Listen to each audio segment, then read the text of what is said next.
2026 ജനുവരി 28 ആ ദിവസം ഒരു സാധാരണ വിമാനയാത്ര ഒരു വലിയ ദേശീയ ദുരന്തമായി മാറി.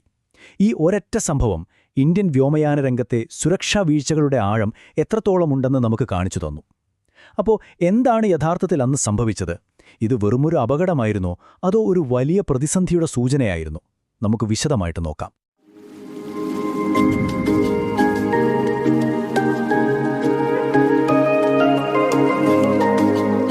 രാവിലെ 8:37 മോശം കാലാവസ്ഥ കാരണം പൈലറ്റിന് റൺവേ കാണാൻ കഴിയുന്നില്ല.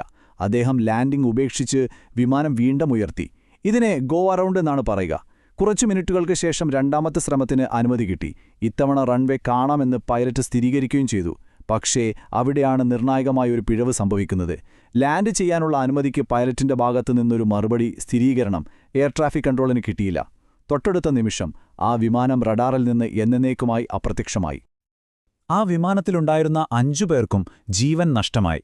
അതിൽ മഹാരാഷ്ട്രയുടെ ഉപമുഖ്യമന്ത്രി അജിത് പവാർ ഉണ്ടായിരുന്നു, അദ്ദേഹത്തിന്റെ സുരക്ഷാ ഉദ്യോഗസ്ഥൻ, പിന്നെ 16,500 മണിക്കൂറിലധികം വിമാനം പറത്തി പരിചയസമ്പന്നനായ ക്യാപ്റ്റൻ സുമിത് കപൂർ ഉൾപ്പെടെയുള്ള ജീവനക്കാരും. ഇതൊരു അപകടമെന്നതിലുപരി ഒരുപാട് പേരുടെ സ്വപ്നങ്ങളാണ് ആ നിമിഷം അവസാനിച്ചത്. പക്ഷെ നമ്മൾ മനസ്സിലാക്കേണ്ട ഒരു കാര്യമുണ്ട്. ബരാമതിയിലെ ഈ അപകടം ഒരു മഞ്ഞുമലയുടെ അറ്റം മാത്രമായിരുന്നു. ഇന്ത്യൻ വ്യോമയാന മേഖലയിൽ പുകഞ്ഞുകൊണ്ടിരിക്കുന്നൊരു വലിയ പ്രശ്നത്തിന്റെ ഞെട്ടിക്കുന്നൊരു സൂചനയായിരുന്നു അത്. ഇതൊരിക്കലും ഒരു ഒറ്റപ്പെട്ട സംഭവമായിരുന്നില്ല, മറിച്ച് ആവർത്തിക്കുന്നൊരു ദുരന്ത പരമ്പരയുടെ ഭാഗമായിരുന്നു. ഈ ദുരന്തത്തിന് പിന്നിൽ ഭയപ്പെടുത്തുന്ന ഒരു കണക്കുണ്ട്. വെറും 7 മാസം മുൻപ്, അതായത് 2025 ജൂണിൽ ഒരു എയർ ഇന്ത്യ വിമാനം തകർന്ന രാജ്യം മുഴുവൻ ഞെട്ടിത്തരിച്ചിരുന്നു. അപ്പോൾ ബരാമതിയിലെ ഈ അപകടം കൂടെ സംഭവിച്ചപ്പോൾ ഒരു കാര്യം വ്യക്തമായി. ഇത് യാദൃച്ഛികമല്ല, മറിച്ച് ഇന്ത്യൻ ആകാശത്ത് അപകടകരമായ എന്തോ ഒന്ന് സംഭവിക്കുന്നുണ്ട്. അപ്പോൾ യഥാർത്ഥ ചോദ്യം ഇതാണ്: എന്തുകൊണ്ടാണ് ഇങ്ങനെയൊക്കെ സംഭവിക്കുന്നത്? ഇന്ത്യയുടെ വ്യോമയാന രംഗത്തെ വളർച്ചയുടെ വേഗത സുരക്ഷാ സംവിധാനങ്ങളെ മറികടന്നുപോയോ? ഈ വിശകലനത്തിൽ നമ്മളതിൻ്റെ ഉത്തരമാണ് തേടുന്നത്. ഇവിടെ 2 ഇന്ത്യയുടെ കഥയാണ് നമുക്ക് കാണാൻ കഴിയുന്നത്. ഒരു വശത്ത് അവിശ്വസനീയമായ വളർച്ച. 2014 74 എയർപോർട്ടുകളുണ്ടായിരുന്ന സ്ഥാനത്ത് ഇന്ന് 160-ലധികമുണ്ട്. പക്ഷെ മറുവശത്ത് എന്താണ് അവസ്ഥ? ഈ എയർപോർട്ടുകളിൽ ഭൂരിഭാഗത്തും സുരക്ഷിതമായി ലാൻഡ് ചെയ്യാൻ വേണ്ട അടിസ്ഥാന സൗകര്യങ്ങൾ പോലുമില്ല. അതായത് നമ്മൾ വിമാനങ്ങളുടെയും എയർപോർട്ടുകളുടെയും എണ്ണം കൂട്ടി, പക്ഷേ സുരക്ഷയുടെ കാര്യത്തിൽ പിന്നോട്ടു പോയി. 60%. ഇതൊരു ചെറിയ സംഖ്യയല്ല. ഇന്ത്യയിലെ റീജിയണൽ എയർപോർട്ടുകളിൽ ഏകദേശം 60%ത്തിലും മോശം കാലാവസ്ഥയിൽ പൈലറ്റുമാരെ സുരക്ഷിതമായി താഴെയിറക്കാൻ സഹായിക്കുന്ന ഇൻസ്ട്രുമെന്റ് ലാൻഡിംഗ് സിസ്റ്റം അഥവാ ILS ഇല്ല. ഇതിന്റെ അർത്ഥമെന്താണെന്ന് വെച്ചാൽ, ബരാമതി പോലുള്ള സ്ഥലങ്ങളിൽ പൈലറ്റുമാർക്ക് സ്വന്തം കണ്ണിനെ മാത്രം വിശ്വസിച്ച് വിമാനം ലാൻഡ് ചെയ്യേണ്ടി വരുന്നു. അതെത്രത്തോളം അപകടകരമാണെന്ന് ഊഹിക്കാമല്ലോ. ഇനി നമുക്ക് സാങ്കേതിക വിദ്യയിൽ നിന്നും സിസ്റ്റങ്ങളിൽ നിന്നും മാറി കോക്പിറ്റിനകത്തുള്ള മനുഷ്യരിലേക്ക് വരാം. അതായത് പൈലറ്റുമാരിലേക്കും മറ്റു ജീവനക്കാരിലേക്കും. ഈ സിസ്റ്റത്തിന്റെ പരാജയങ്ങൾക്ക് പിന്നിൽ അവർ അനുഭവിക്കുന്ന സമ്മർദ്ദങ്ങൾക്ക് എത്രത്തോളം പങ്കുണ്ട്?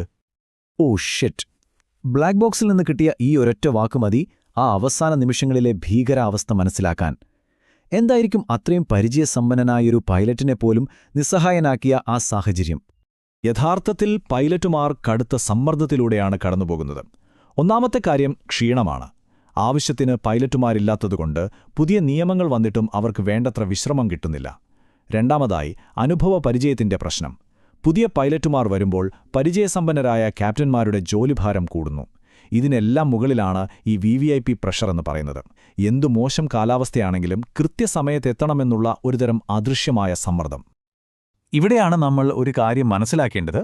നിയമങ്ങൾ ഉണ്ടാക്കിയതുകൊണ്ടോ പരിഷ്കരിച്ചതുകൊണ്ടോ മാത്രം കാര്യമില്ല. എന്നിട്ടും ദുരന്തങ്ങൾ ആവർത്തിക്കുന്നോ ഉണ്ടെങ്കിൽ പ്രശ്നം നിയമത്തിലല്ല, അത് നടപ്പിലാക്കുന്നതിലാണ്. അപ്പോൾ കടലാസിലെ നിയമങ്ങൾക്കപ്പുറം സുരക്ഷ ഉറപ്പാക്കാൻ എന്തു മാറ്റങ്ങളാണ് വരേണ്ടത്? ഈ പ്രതിസന്ധിയുടെയെല്ലാം മൂലകാരണം എന്താണെന്ന് ചോദിച്ചാൽ ഒറ്റ വാക്കിൽ ഉത്തരം പറയാം: അനിയന്ത്രിതമായ വികാസം. അതായത് വളർച്ചയുടെ വേഗതയ്ക്കൊപ്പം സുരക്ഷ ഉറപ്പാക്കുന്നതിൽ നമ്മൾ ഒരുപാട് പിന്നോട്ടുപോയി. പുതിയ എയർപോർട്ടുകളും റൂട്ടുകളും തുടങ്ങി, പക്ഷേ ആകാശത്തെ സുരക്ഷിതമാക്കാൻ നമ്മൾ മറന്നുപോയി. അപ്പോൾ എന്താണ് ഇതിനൊരു പരിഹാരം? 3 കാര്യങ്ങൾ നമ്മൾ അടിയന്തരമായി ശ്രദ്ധിച്ചേ പറ്റൂ. 1. സ്വകാര്യ ചാർട്ടർ വിമാനങ്ങൾക്കുള്ള സുരക്ഷാ നിയമങ്ങൾ കർശനമാക്കുക. 2. VVIPകൾ പോകുന്ന എല്ലാ എയർപോർട്ടുകളിലും ILS പോലുള്ള ലാൻഡിംഗ് സംവിധാനങ്ങൾ നിർബന്ധമാക്കുക. പിന്നെ ഏറ്റവും പ്രധാനമായി, നമ്മുടെ വളർച്ചയ്ക്കനുസരിച്ച് കൂടുതൽ പൈലറ്റുമാരെ പരിശീലിപ്പിക്കാനുള്ള ദീർഘകാല പദ്ധതികൾ കൊണ്ടുവരണം. ഈ ചർച്ച അവസാനിപ്പിക്കുമ്പോൾ ഒരു പ്രധാനപ്പെട്ട ചോദ്യം ബാക്കിയുണ്ട്. ഞാനത് നിങ്ങളോടാണ് ചോദിക്കുന്നത്.